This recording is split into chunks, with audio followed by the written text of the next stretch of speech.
오늘은 임신 후 태아의 성별을 확인하고 축하하기 위해 생긴 특별한 이벤트 젠더 리빌 파티에 대해 알아보려고 합니다. 젠더 리빌이란 성별 공개라는 뜻이며 임신한 부부가 태아의 성별을 처음으로 알게 되는 순간을 기념하는 파티입니다. 2008년 미국에서 처음 한 블로거가 아기의 성별을 공개하는 파티를 열면서 트렌드가 유행하기 시작했으며 국내에서도 점차 대중화되고 있습니다. 파티의 방식은 다양합니다. 가족과 지인들을 초대해서 풍선을 터뜨리거나 케이크 단면을 잘라서 아들이면 파란색 계통, 딸이면 핑크색 계통으로 공개하며 뱃속 아이의 성별을 기쁘게 받아들이면서 모두가 행복한 시간을 만드는 것에 의미가 있습니다. 젠더 리빌 파티는 임신 중 초음파 검사 등을 통해 태아의 성별을 알게 된 이후에 진행됩니다. 많은 부부들에게 젠더 리빌 파티는 임신 기간 중 기억에 남는 특별한 추억이 됩니다.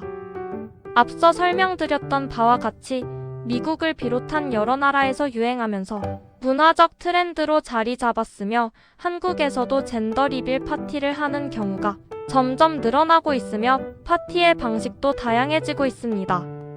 임신은 때로는 힘들고 어려운 경험이 될 수 있지만 젠더 리빌 파티로 임신을 더욱 즐겁고 행복한 경험으로 만들어주는 역할을 합니다. 태아의 성별 확인 시기는 보통 임신 16주에서 20주 사이이며 초음파 검사를 통해 성별 확인이 가능해집니다. 이벤트는 일반적으로 임신 16주에서 20주 전후에 부모들이 시기를 선택하여 가족과 친구들과 함께 성별을 축하하는 자리를 마련하게 됩니다. 젠더 리빌 파티를 준비하는 순서는 먼저 파티를 열 날짜와 장소를 정합니다. 집, 공원 또는 특별한 이벤트 공간을 선택할 수 있으며 가족과 친구들에게 초대장을 보냅니다. 초대장에는 날짜, 시간, 장소 그리고 드레스 코드를 포함하는 것이 좋습니다. 다음으로 파티의 테마를 정합니다. 일반적으로 핑크와 블루 색상을 사용하지만 다른 창의적인 테마도 가능합니다. 풍선, 배너, 테이블 장식 등을 준비하고 성별을 암시하는 색상이나 아이템을 활용할 수 있습니다.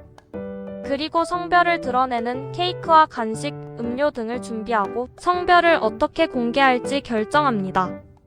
예를 들어 풍선을 터뜨리거나 케이크를 자르거나 박스를 열어보는 방법 등이 있습니다.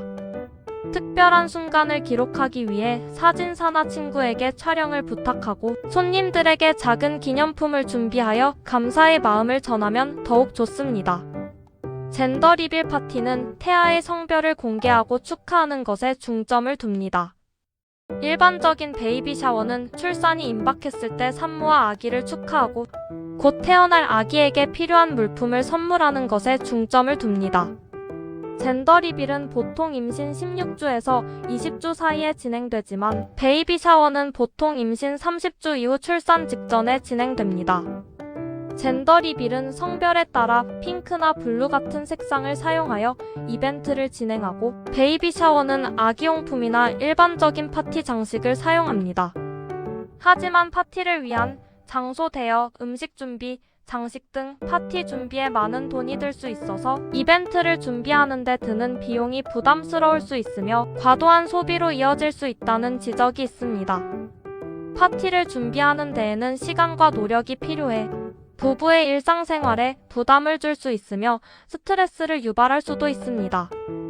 또 젠더 리빌 파티는 성별에 대한 기대감과 축하를 중심으로 이루어지는 이벤트지만 성별에 대한 기대감이나 축하를 원하지 않는 부부에게는 젠더 리빌 파티가 부담스러울 수 있습니다. 그리고 성별 공개에 대한 반응이 예상과 다를 경우 부모나 참석자들이 실망할 수 있습니다. 특히 성별 이분법이나 고정관념을 강화할 수 있다는 비판을 받기도 합니다. 젠더 리빌 파티에서의 사고도 종종 발생하여 이벤트를 준비할 때 안전에 대한 경각심을 주곤 합니다. 지난 2023년 9월 멕시코에서는 젠더 리빌 파티 중 성별 공개를 위해 분홍색 분말을 뿌리던 경비행기가 추락해 조종사가 사망하는 사고가 발생했습니다. 또 다른 사건으로 2020년 캘리포니아주에서는 폭죽과 같은 폭약 장치를 사용해 성별을 공개하다가 대규모 산불이 발생하여 인명피해와 재산피해를 낳기도 했습니다. 2019년 아이오와주에서는 성별 공개를 위해 터트린 파이프 폭탄이 옆에 서 있던 아이의 할머니를 맞추면서 할머니가 현장에서 사망하는 끔찍한 사고가 있었습니다.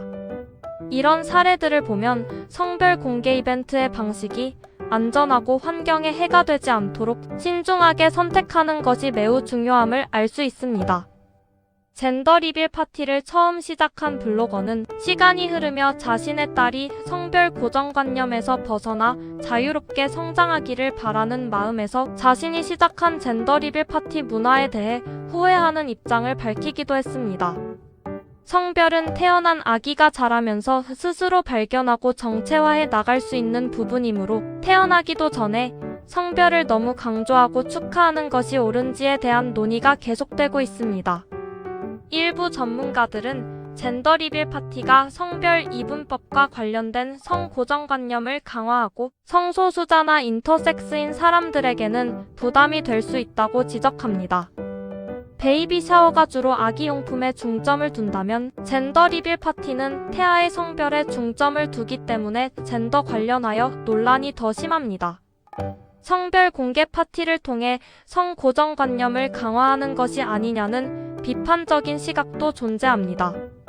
논란 속에서도 예비 부모들의 축하 욕구는 여전합니다. 따라서 젠더 리빌 파티를 준비할 때는 파티의 의미와 더불어 안전, 환경, 그리고 사회적 다양성에 대한 존중을 함께 고려하는 책임감 있는 방식을 선택하는 것이 무엇보다 중요하겠습니다. 오늘 제가 준비한 일상 속 꿀팁 정보는 여기까지입니다. 다음에도 더 유익하고 재미있는 이야기로 찾아오겠습니다. 나가시기 전에 영상이 도움이 되셨다면 좋아요 눌러주시고 저희 채널의 새로운 일상 정보가 궁금하시다면 구독 버튼도 부탁드립니다. 감사합니다.